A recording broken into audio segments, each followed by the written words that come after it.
Latar belakang kisah ini terjadi di Irak pada tahun 1991.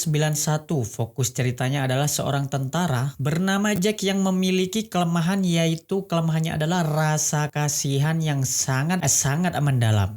How's it going, little man? You alright? Meskipun tidak salah untuk memiliki kepedulian terhadap orang lain dalam situasi perang, kelemahan ini membawa akibat buruk bagi Jack. Jack harus menghadapi konsekuensi dari kelemahannya ketika seorang remaja yang tampak lemah dan tidak bersenjata tiba-tiba menembaknya tepat di bagian samping kepala.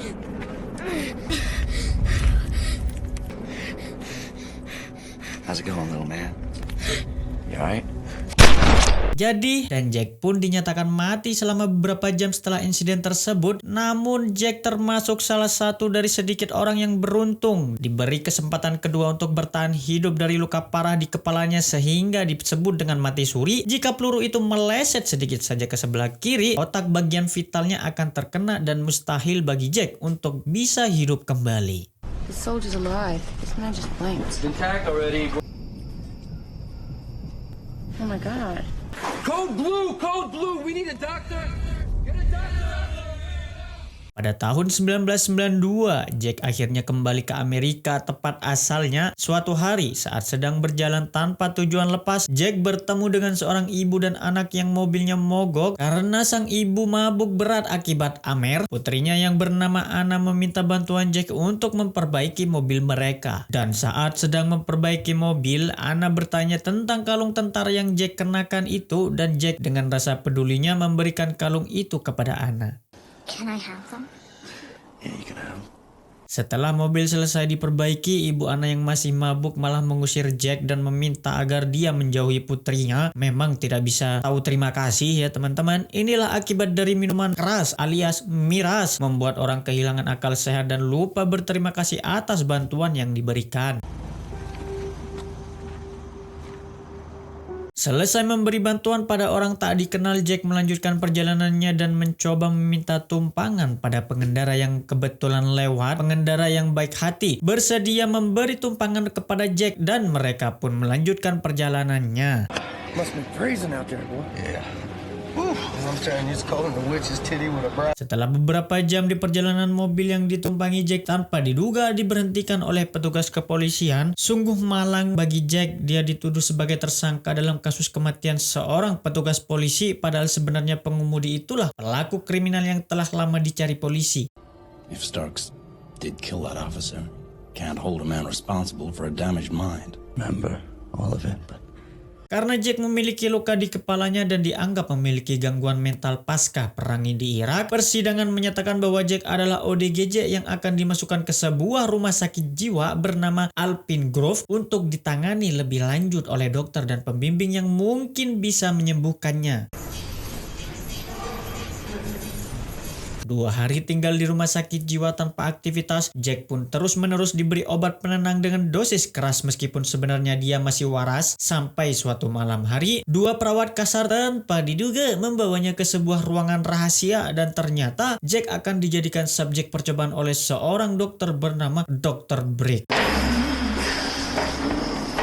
Dokter tersebut sedang melakukan eksperimen berupa metode pengobatan atau penyembuhan ODGJ yang efektif, dan Jack akan dimasukkan ke dalam laci gelap serta dipakaikan jaket khusus untuk mencegah perlawanan. Malang sekali nasib Jack yang harus mengalami seringkali kesialan, tertembak di medan perang, menolong orang malah dicampakkan, ikut numpang justru dituduh melakukan penembakan, dan sekarang harus menjadi subjek eksperimen alias kelinci percobaan dokter di rumah sakit jiwa. Bukannya sembuh, ini malah membuat orang waras menjadi tidak waras lagi. Harusnya metode pengobatan seperti ini cocok diterapkan pada tersangka kasus korupsi. Mungkin bisa menyembuhkan penyakit mereka yang sering merugikan banyak masyarakat. Wow. Di hari ketiga Jack di rumah sakit, dia berhasil mendapatkan seorang teman bernama Rudy yang diketahui menjadi ODGJ setelah sang istrinya pergi dengan pria lain alias diselingkuhin. Kita juga akan diperkenalkan kepada dokter lain di rumah sakit ini. Beliau bernama Dr. Beth Lorenzo. Kita panggil saja Beth, seorang dokter muda yang mendedikasikan hidupnya untuk menyembuhkan orang-orang tidak waras di tempat ini menjadi waras. Done with the small talk. Malam harinya, Jack yang akan dimasukkan kembali ke dalam laci memilih untuk kooperatif meskipun sempat melukai wajah Dr. Beaker. Jack pun dimasukkan ke dalam laci tersebut selama lebih dari 3 jam dan asistennya sempat bertanya apakah ini aman.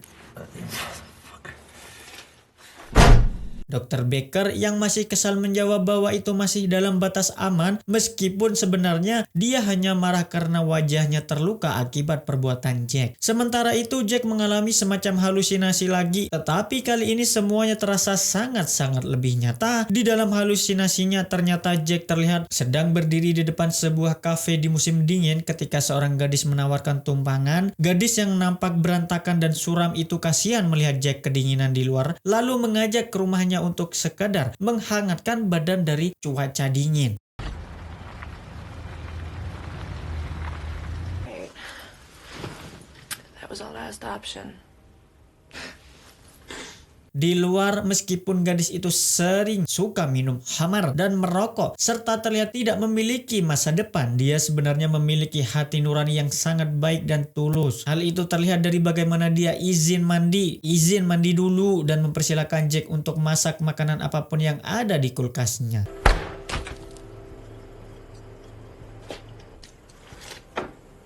Ketika gadis itu mabuk dan tertidur, Jack yang sedang melihat-lihat secara tidak sengaja menemukan kalung tentara yang setelah dilihat ternyata adalah miliknya yang dulu dia diberikan kepada gadis kecil bernama si Anna.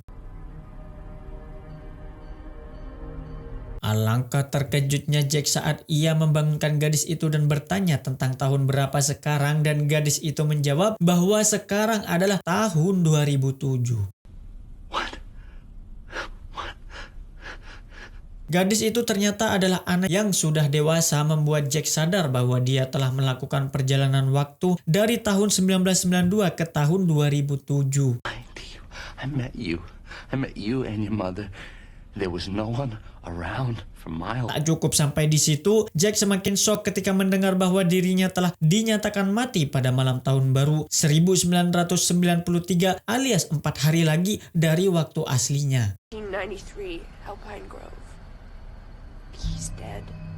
Terlihat di rumah sakit tersebut, Jack yang shock berat entah apa penyebabnya seketika kehilangan akal sehatnya, dan keesokan paginya Jack dikeluarkan dari dalam laci dan langsung diberi perawatan khusus oleh Dr. Bed yang menegur Dr. Beaker perihal metode pengobatannya yang dianggap berbahaya dan bisa memperparah kondisi pasien. Kita akan dibawa ke kehidupan pribadi Beth yang ternyata di luar pekerjaannya sebagai dokter di rumah sakit jiwa, dia punya seorang pasien anak kecil yang mengalami kesulitan berkomunikasi. Anak kecil bernama Bapak ini adalah anak dari teman Beth sendiri, sehingga dia dengan sukarela rutin mengunjungi Bapak di rumahnya untuk memeriksa perkembangan kondisinya.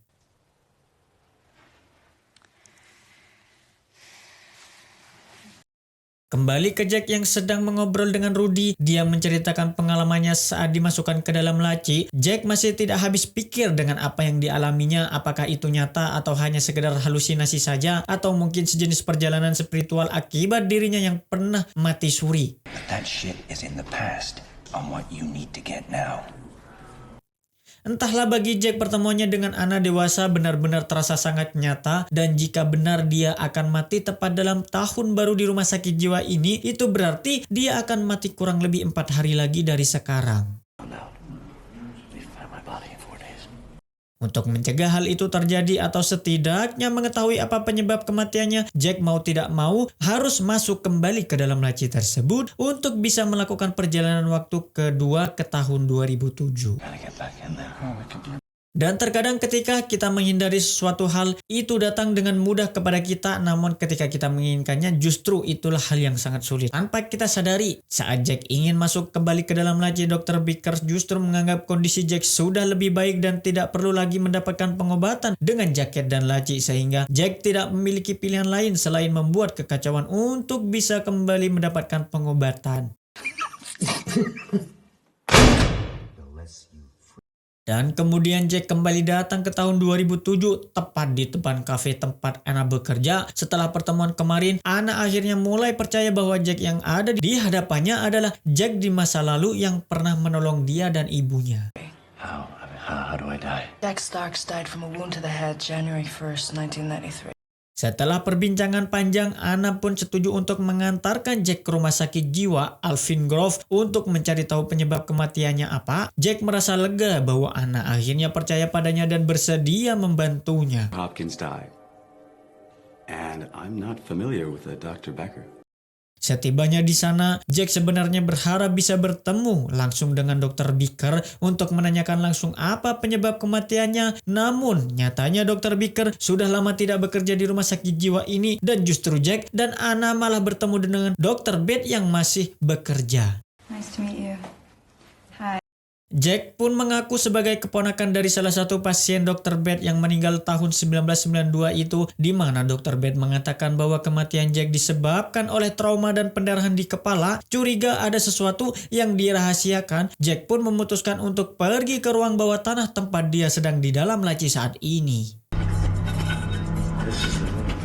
Actually in the store right now. Saat akan pergi, Jack melihat kuburan dirinya sendiri tepat di samping kuburan Yanto. Momen ini harusnya menjadi pengingat bagi dia dan kita semua bahwa semua yang bernyawa pasti akan merasakan mati. Kematian adalah hal yang mutlak bagi semua makhluk hidup, termasuk manusia sebelum mereka kembali.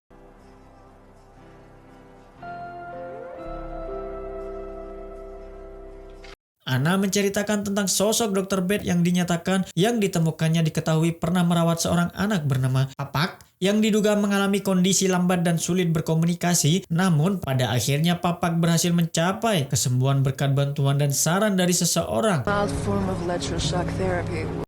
Setelah kembali ke tubuhnya, Jack langsung dikeluarkan dari dalam laci dan mendapatkan perawatan dari Dr. Beth. Untuk membuktikan bahwa dirinya masih waras, Jack dengan jujur menjelaskan semua yang dialaminya, termasuk sosok anak kecil bernama Papak yang saat ini sedang dirawat oleh Dr. Beth. Percaya atau tidak percaya dari Dr. Beth, mulai kepikiran sendiri bagaimana Jack bisa tahu tentang sosok Papak. Bahkan ketika ditanya kepada ibu Papak sendiri, ibu tersebut mengatakan bahwa dia tidak pernah menceritakan kondisi anaknya kepada siapapun.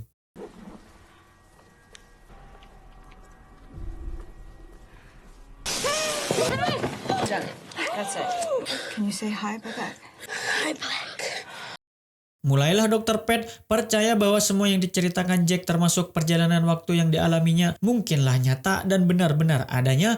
Jadi perawatan itu sendirilah yang telah mengakhiri hidupnya. Jack sulit percaya pada kenyataan tersebut. Dia masih saja berkeras bahwa kematiannya disebabkan oleh hal lain. Setelah Jack kembali ke tubuhnya yang biasa, dia dikeluarkan dari dalam laci dan mendapatkan perawatan Dr. Beth. Jack meminta pulpen dan selembar kertas untuk menuliskan sesuatu. Dia juga meminta Dr. Beth untuk sebentar saja membawanya keluar dari rumah sakit untuk mengunjungi seseorang dan memberikan surat tersebut. Surat itu dimaksudkan untuk membuat Dr. Beth percaya pada kata-katanya. Ternyata rumah yang dimaksud itu adalah rumah dari anak kecil tersebut.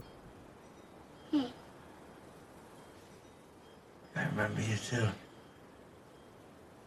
Dan ibunya Jack ternyata hanya ingin memberikan sebuah pesan penting kepada ibunya. Anak itu terserah mau percaya atau tidak. Ini semua demi kebaikan mereka berdua. Jack hanya ingin melihat Anna memiliki kehidupan yang lebih baik. Tak lama setelah Jack dan Beth pergi, ibu yang sudah lama mengalami stres dan kecanduan rokok, Udut, mulai membuka surat yang diberikan oleh Jack. Isinya adalah pesan penting mengenai penyebab kematian ibunya. Katanya, ibunya hampir mati karena kebiasaan merokok. Sampai ketiduran dan terjadi insiden kebakaran yang menyebabkannya terbakar di atas ranjangnya.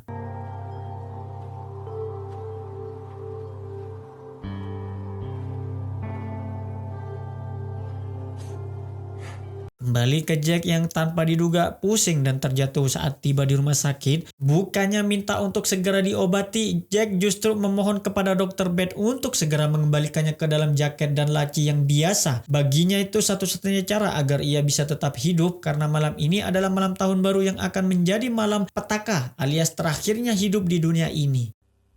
When you die, there's only one thing you want to happen. Pada akhirnya Jack kembali ke masa depan yang telah berubah. Hal ini terlihat dari bagaimana Anna terlihat segar dan ceria dengan semangat hidup yang baru. Semua ini tidak lain berkat bantuan dari Jack sendiri yang telah merubah hidup Anna dan ibunya menjadi lebih baik. Seperti pertemuan pertama mereka, Anna menawari Jack tumpangan. Meski tubuh asli Jack telah mati pada tahun 1992, dia nyatanya masih hidup di masa depan dengan tubuh dan kehidupan yang sangat-sangat baru. Abis guys. Jadi cerita ini tuh sangat asik menurut aku ya. Plot dan the plot twist-nya itu dapat banget gitu. Ketika Jack mengalami perjalanan sebuah paradox time travel, di situ Jack hanya melakukan sesuatu yang membuatnya tidak ingin mengalami kematiannya, menghindari kematiannya sendiri. Dan jika itu terjadi kepada saya, mungkin saya akan melakukan sebuah time travel ke masa depan di mana saya masih bayi yang masih bau kencur karena saya bosan, stres, pusing, mual, migrain, mikirin hidup sebagai human dewasa alias bujang yang tidak jelas akarnya mau kemana ini. Tapi mau bagaimanapun Jack adalah sosok yang patut kita contoh. Karena kenapa? Ketika Jack mengalami kesialan secara looping alias berulang-ulang di setiap kegiatannya dan tidak beda jauh dengan apes, Jack masih tetap bersemangat karena lebih baik melakukan kesalahan dan kesalahan terus-menerus dan bangun lagi dari kesalahan tersebut dan seterusnya seperti layaknya Captain Marvel daripada harus diam saja tidak melakukan apa-apa jadi sebuah apa-apa menjadi sebuah benalu yang hanya membuat dunia ini penuh dengan hal-hal negatif. Sekian dari saya, Jack Masta. Good day.